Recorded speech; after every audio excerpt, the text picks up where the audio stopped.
Ito na, sarap nito. Kainan na, pwede na to. Boy, kain na tayo! Napakatagal mo pa. Ha? Gugutom, kanina pa kami dito. Gugutom na kami. Gutom na kayo, sorry. Sorry pa, sorry. Nakalimutan ko. May nakipagtikihan pa kasi sa akin eh. Boy, morning.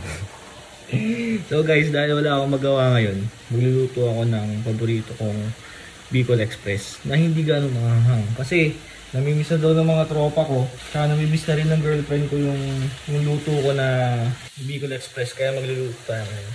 Pero hindi lang basta magluluto, kasi kaya ko rin trip na magluto ngayon kasi nga napanood ko yung video ni Ninong Ray sa TikTok na sinasagot niya yung mga ibang mga katanungan sa kanya. Ginagawa niya ng video. Si Ninong Ray yung isa sa inspiration natin kung ba't tayo nagluluto ngayon.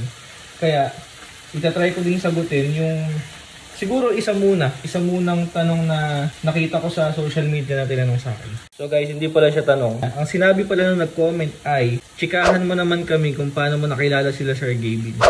Sige, sagutin natin yan habang nagluluto. So guys, bago tayo magsimula, naiiyak na ako dito. Naghiwa kasi ako ng sibuyas. So kung meron kayong tips kung paano maghiwa ng sibuyas na hindi nakakaiyak, comment nyo dyan sa baba. Salamat! Mga boy, kung naalala nyo yung video ng birthday ko, yung birthday surprise sa akin, sinabi dun ni Gavin na siya yung parang bago sa magkakaibigan, sa magtutropahan. So ito yung kwento. Way back college, ang unang naging magkaibigan, ang unang naging magtropa, kami ni manager. So, first year, first sem, magkaklase kami ni manager. Kami laging magkakasama dahil sa Dota. Lagi kami nagdo-Dota pagka-break. Tapos, second sem, ang naging magkaklase naman, si Sir Ogag, tsaka si manager. So, hindi na kami magkaklase ni manager noon.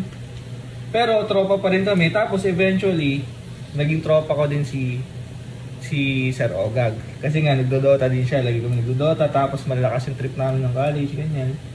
Siguro, second year or third year college, dun kami unang nakita ni Sir Gavin. Siguro, 2013, 2014, or 2015. Dun kami unang nakita ni Sir Gavin sa Freedom Park Cabanatuan. Alay ko!